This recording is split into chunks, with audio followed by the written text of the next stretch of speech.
Hey everybody, welcome back. Hope your quarantine is going well. Mine is going pretty good. My little one's playing, so we're not in the usual setup.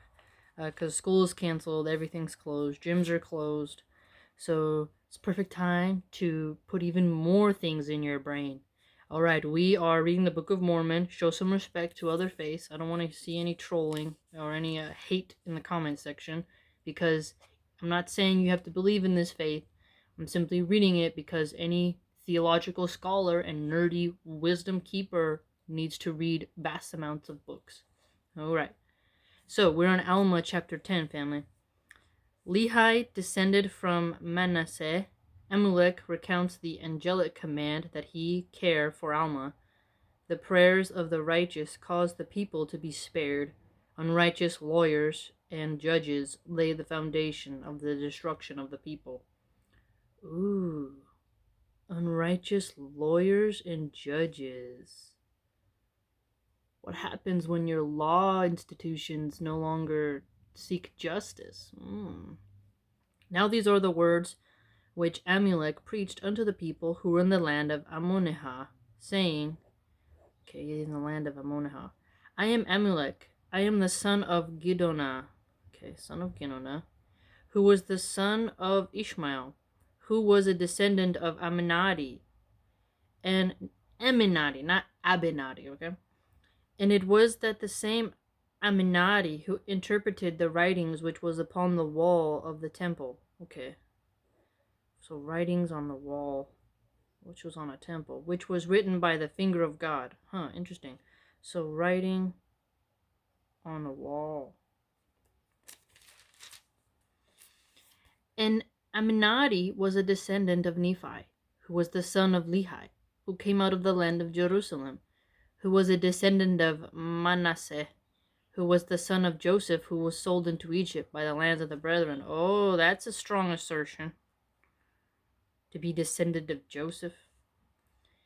And behold, I am a man, no small reputation among those who know me. Yea, and behold, I have many kindreds and friends, and I also acquired much riches by the hand of my industry.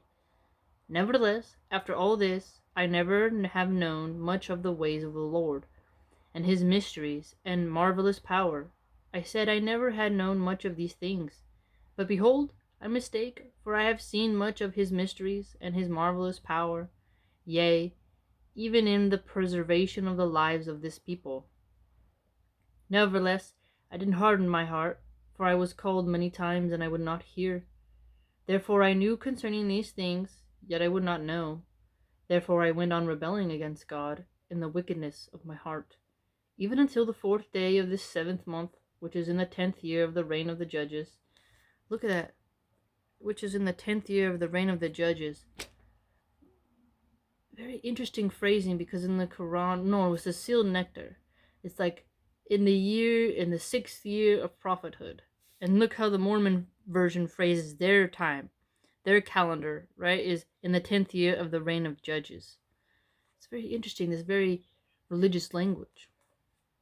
As I was journeying to see a very near kindred, behold, an angel of the Lord appeared unto me, and said, Amulek, return thine own house, for thou shalt feed a prophet of the Lord, yea, a holy man, who is a chosen man of God, for he has fasted many days, because of the sins of this people, and he has an hungered, and thou shalt receive him in thy house, and feed him, and he shall bless thee and thy house, and the blessing of the Lord shall rest upon thee and thy house. And it came to pass that I obeyed the voice of the angel, and returned towards my house. And as I was going thither, I found the man whom the angel said unto me, Thou shalt receive into thy house. And behold, it was this same man who has been speaking unto you concerning the things of God. And the angel said unto me, He is a holy man. Wherefore I know he is a holy man, because it was said by an angel of God. And again, I know that the things thereof he hath testified are true.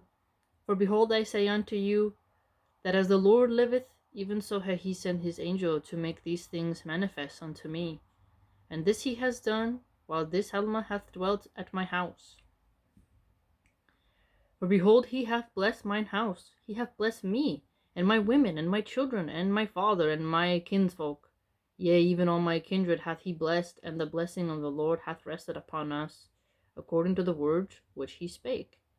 And now, when Amalek had spoken these words, the people began to be astonished, seeing there was more than one witness who testified of the things whereof they were accused, and also of the things which were to come, according to the spirit of the prophecy which was in them.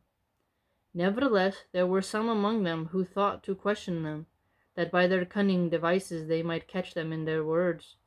Cunning devices, catching people in their words, that they might find witness against them. Yeah, like how when a defense attorney and all of them go back and forth, yeah. That they might deliver them to their judges, that they might be judged according to the law, and that they might be slain or cast into prison according to the crime which they could make appear, or witness against them. Make appear. So like false. Now it was those men who sought to destroy them, who were lawyers, who were hired or appointed by the people to administer the law at their times of trials, or at the trials of the crimes of the people before the judges. Now these lawyers were learned in all of the arts, and cunning of them people, and this was to enable them that they might be skillful in their profession. Wow, so they were like super educated, and they're using it to bad ends. And it came to pass that they began to question Amalek, that thereby they might make him across his words, or contradict the words which he should speak. Yes, a lot of rhetoric riddles. Now they knew not that Amalek could know of their designs, but it came to pass as they began to question him, he perceived their thoughts, and he said unto them, O ye wicked and perverse generation, ye lawyers and hypocrites, for ye are laying the foundations of the devil, for ye are laying traps and snares to catch the holy ones of God. Look, the lawyers are helping to lay the foundations of the devil for ye, and laying traps and snares. Look at that. That's a message right there. Ye are laying plans to pervert the ways of the righteous, and to bring down the wrath of God upon your heads, even to the utter destruction of this people.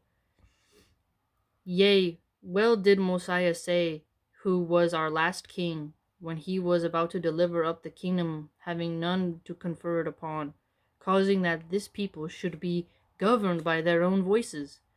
Yea, well did he say that if the time should come that the voice of this people should choose iniquity, that is, if the time should come that this people should fall into transgression, that they should be ripe for destruction. Ripe for destruction. Like just totally deserving of it.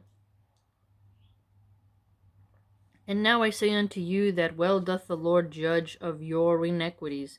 Well doth he cry unto this people by the voice of his angels, Repent ye, repent, for the kingdom of heaven is at hand.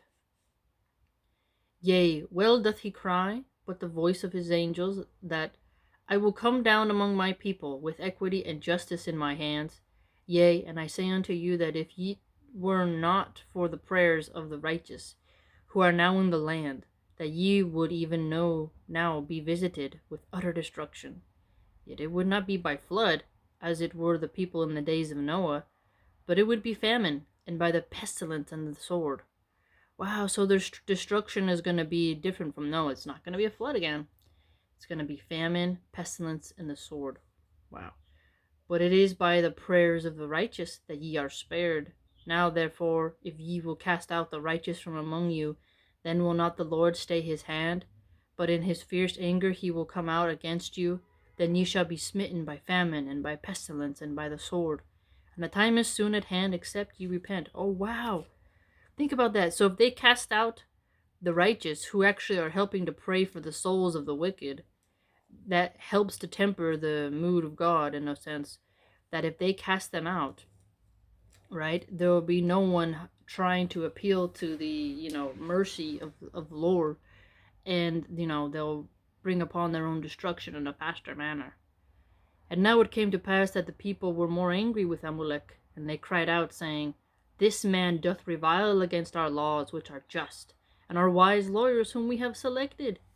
But Amalek stretched forth his hand, and cried the mightier unto them, saying, O ye wicked and perverse generation, Why hath Satan got such great hold upon your hearts?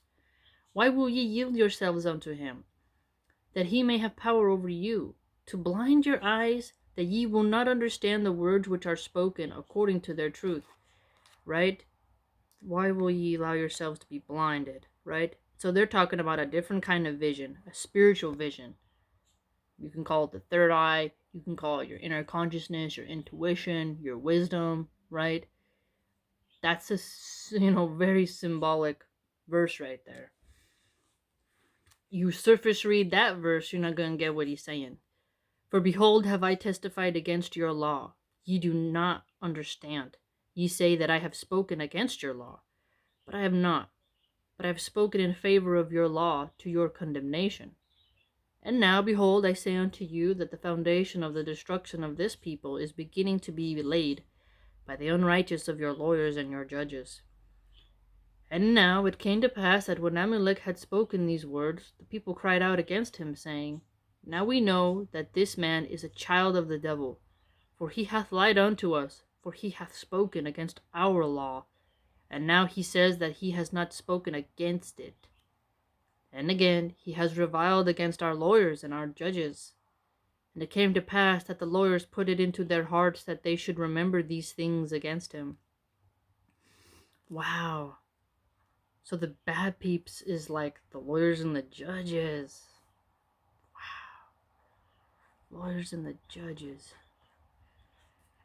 And there was one among them whose name was Zizerom. Now he was the foremost to accuse Amalek and Alma, he being one of the most expert among them, having much business to do among the people. Now the object of these lawyers was to get gain, and they got gain according to their employ. Whoa! Wow! Their whole purpose was to gain more, and they got it. Wow! The villains are judges and lawyers, fam. How many people today in the hoods complain about the immorality of the justice system? It don't, pay to play. Get rich, you're able to get away. I mean, it's brilliant. It's freaking brilliant. I mean, it really echoes today. Wow.